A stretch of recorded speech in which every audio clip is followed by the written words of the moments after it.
Assalamualaikum warahmatullahi wabarakatuh. Perkenalkan, nama saya Salwa Khotimah dari Prodi PAI, jurusan Tarbiyah semester 5, Sekolah Tinggi Agama Islam Almas Udiyah Sukabumi. Pada kesempatan kali ini, saya akan menjelaskan beberapa pertanyaan yang telah diberikan kepada saya untuk memenuhi tugas mata kuliah pengembangan sistem evaluasi PAI. Pertanyaan yang pertama adalah jelaskan mengapa pengembangan sistem evaluasi pembelajaran yang efektif sangat penting dalam meningkatkan kualitas pendidikan. Sertakan contoh dampak positif dari sistem evaluasi yang baik. Nah, mengapa pengembangan sistem evaluasi pembelajaran yang efektif itu sangat penting dalam meningkatkan kualitas pendidikan? Karena evaluasi efektivitas adalah salah satu evaluasi yang menilai dari beberapa aspek.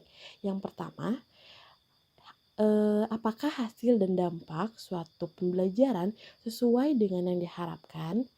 Nah, dalam aspek pertama ini, pendidik harus melihat apakah suatu pembelajaran atau proses pembelajaran kita sudah sesuai dengan yang direncanakan di awal dan apakah sesuai dengan harapan atau rencana kita. Yang kedua, yaitu apakah tujuan yang diinginkan dicapai dapat diwujudkan. Nah, dalam yang aspek kedua ini, pendidik harus melihat apakah tujuan yang kita rencanakan atau yang ingin kita capai dalam proses pembelajaran itu dapat diwujudkan atau tidak. Yang terakhir yaitu apakah dampak yang diharapkan sebanding dengan usaha yang telah dilakukan.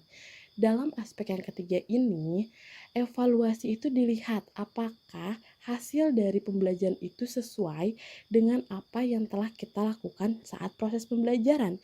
Jika misalnya tidak sesuai, maka berarti harus ada yang diperbaiki dalam proses belajar.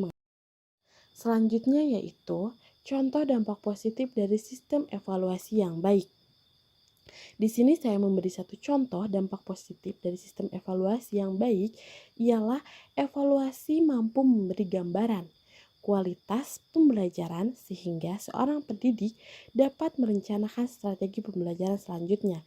Yang saya tadi sudah bahas di aspek ketiga bahwa jikalau ada proses pembelajaran atau evaluasi tidak sesuai dengan apa yang direncanakan atau yang diharapkan kita, berarti harus ada perbaikan atau strategi atau metode yang harus kita perbaiki atau diganti supaya bisa lebih relevan atau efektif dengan keadaan dan situasi peserta didik. Pertanyaan yang kedua ialah jelaskan mengapa penilaian autentik dianggap lebih bermanfaat daripada metode penilaian tradisional. Lalu, prinsip-prinsip inti yang mendukung keefektifan penilaian autentik. Dan yang selanjutnya, contoh situasi di mana penilaian autentik lebih relevan dibandingkan penilaian yang lainnya. Nah, pada pertanyaan yang kedua ini, saya akan menjelaskan 3 poin tadi. Poin pertama, mengapa penilaian autentik dianggap lebih bermanfaat daripada metode penilaian tradisional? Dalam penilaian autentik, pengukuran atau penilaian hasil belajar peserta didik dilihat dari 3 ranah, yaitu ranah afektif, ranah kognitif, dan ranah psikomotorik. Penilaian autentik juga adalah suatu penilaian belajar yang merujuk pada situasi konteks dunia nyata. Di sini kita harus menggarisbawahi konteks dunia nyata. Maksud dari konteks dunia nyata ini, kebanyakan kalau misalnya penilaian autentik itu kita melihat dari kehidupan sehari-hari peserta didik. Misalnya cara dia bersikap, bagaimana minat anak peserta didik, bagaimana bakatnya, dan ranah kognitifnya atau akademik mereka kayak gimana, itu kita menilai dari situ. Dan tidak bisa dinilai dengan penilaian tradisional yang menggunakan pilihan ganda, portofolio, atau tugas presentasi. Selanjutnya, poin kedua yaitu tentang prinsip-prinsip inti yang mendukung keefektifan penilaian autentik. Prinsip yang pertama yaitu penilaian harus menggunakan berbagai ukuran, metode, dan kriteria yang sesuai dengan karakteristik dan esensi pengalaman belajar peserta didik.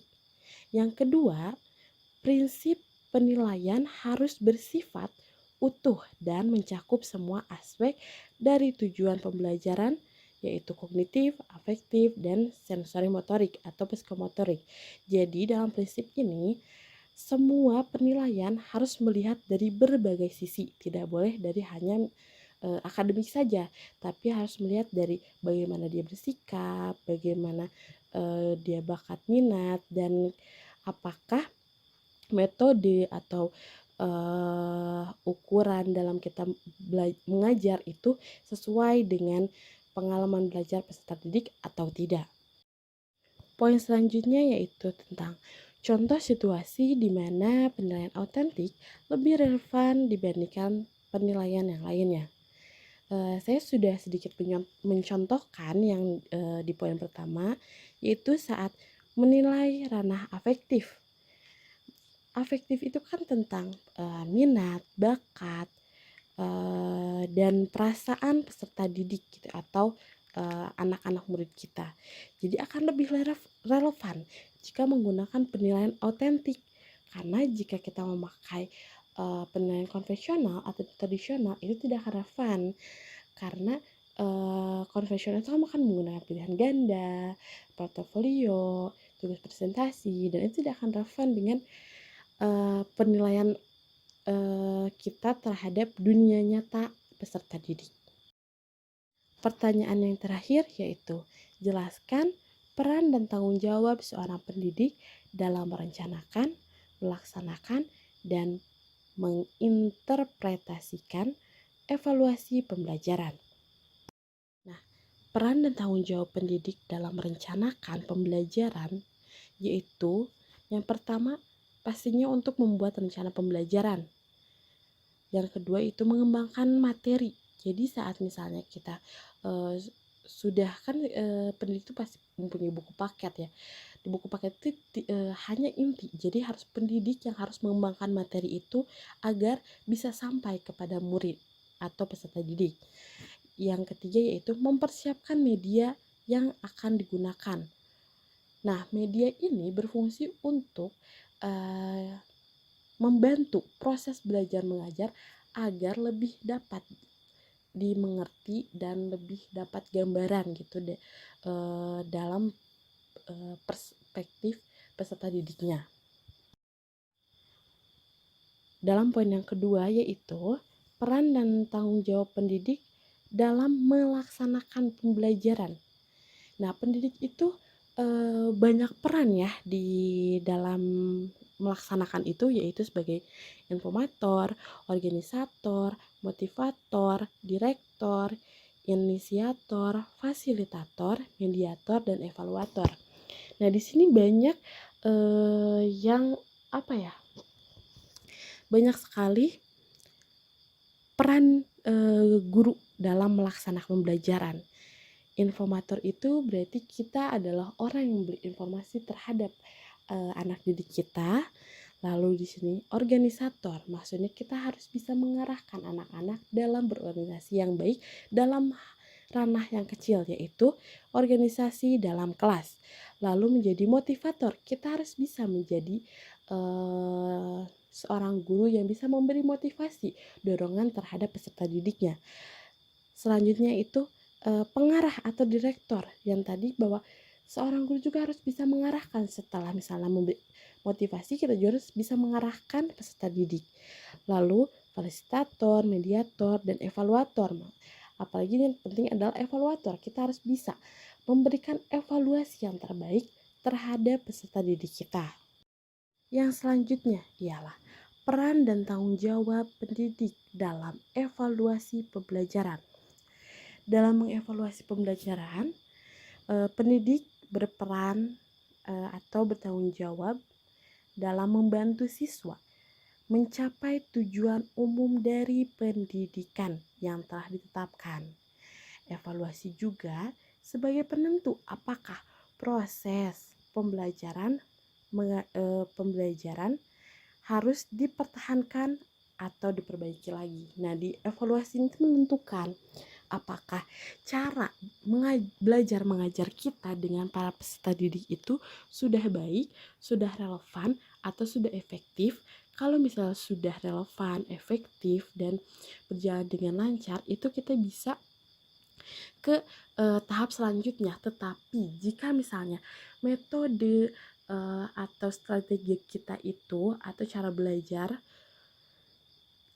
kita itu tidak sesuai dengan apa yang kita harapkan saat dilihat di evaluasi, berarti kita harus diperbaiki lagi untuk bisa mencapai tujuan pembelajaran. Alhamdulillahirrabbilalamin, penjelasan saya sudah dijelaskan dalam materi-materi ini. Mohon maaf apabila banyak kesalahan dan kekurangan. Akhirul kata, wassalamualaikum warahmatullahi wabarakatuh.